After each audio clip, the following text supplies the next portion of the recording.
মুখ্যমন্ত্রী হয়ে আজ প্রথমবার মায়াপুরে গেলেন মুখ্যমন্ত্রী। মায়াপুরে গোসেবা মুখ্যমন্ত্রীর ইসকন মন্দিরে পুজোপাঠ বন্দনা, শঙ্খধ্বনি উলুধ্বনিতে বরণ করে নেওয়া হলো মুখ্যমন্ত্রীকে।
মুখ্যমন্ত্রী হয়ে প্রথমবার মায়াপুরে এলেন আজ শুভেন্দু অধিকারী।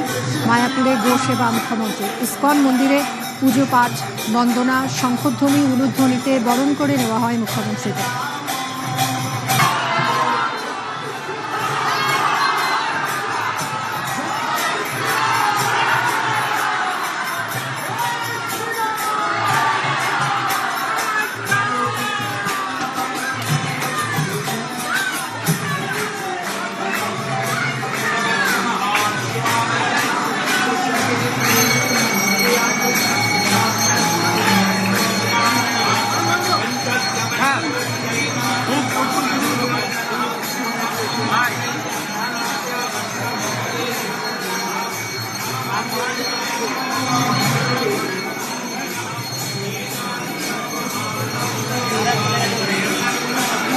ইসকনের সঙ্গে মুখ্যমন্ত্রী শুভেন্দু অধিকারীর আত্মিক যোগ। কলকাতার ইসকনে বহুবার গেছেন, মায়াপুরের ইসকনেও এসছেন, কিন্তু এবার অত্যন্ত বিশেষ, কারণ এবার মুখ্যমন্ত্রী হয়ে এসেছেন শুভেন্দু অধিকারী। মুখ্যমন্ত্রী হওয়ার পর প্রথমবার মায়াপুরের ইসকনে শুভেন্দু অধিকারী। ভোট প্রচারের শেষ দিনেও আমরা তাকে দেখেছিলাম ইসকনের মন্দিরে সন্ধ্যারতি করতে।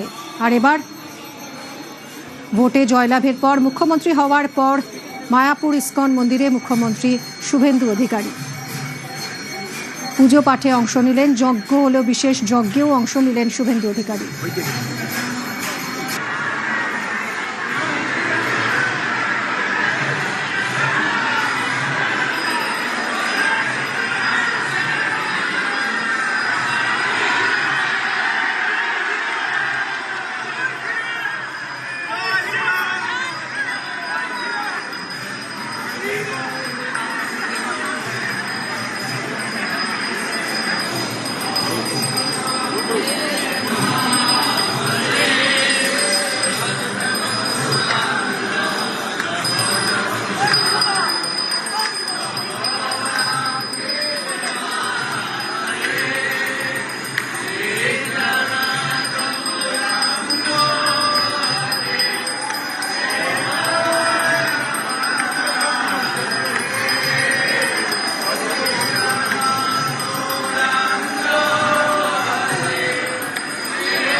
আজকে একটি বিশেষ দিন, পুরুষোত্তম মাস। আজকের এই বিশেষ দিনে মুখ্যমন্ত্রী মহাশয় তিনি আমাদের এই শ্রীধাম মায়াপুরে তথা পশ্চিম বাংলার সর্ববৃহৎ গোশালা আছে, যেখানে প্রায় শতাধিক গোধন রয়েছে, তাই তিনি দেখার জন্য তিনি এসছেন।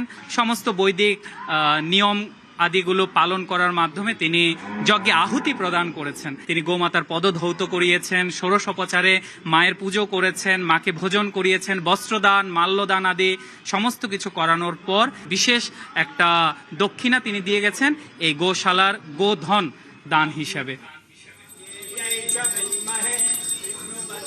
গোশালা দর্শন করেন মুখ্যমন্ত্রী, বন্দনা করেন, হোম যজ্ঞে আরাধনা।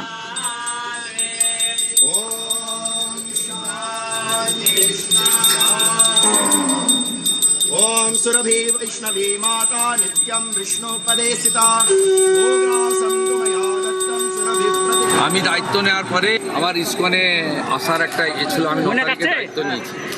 ইসকনে এসে রাধা মাধবের দর্শন করা, গোমাতার সেবা করা, শ্রীলা প্রভুপদর চরণে প্রণাম নিবেদন করা, প্রভু শ্রী চৈতন্যদেবকে স্মরণ করা, প্রার্থনা করা, কীর্তন শোনা, ভজন শোনা এবং গীতার বাণীকে গ্রহণ করে আগামী দিনে মানুষের কল্যাণে যাতে আমরা কাজ করতে পারি, পশ্চিমবঙ্গ যাতে আগের মতো তার গীত গৌরব ফিরতে পারি, সেই প্রার্থনা নিয়ে এসেছি। আমার অন্তর এখানে আছে, আমি এখানে হৃদয়ের সঙ্গে এসেছি।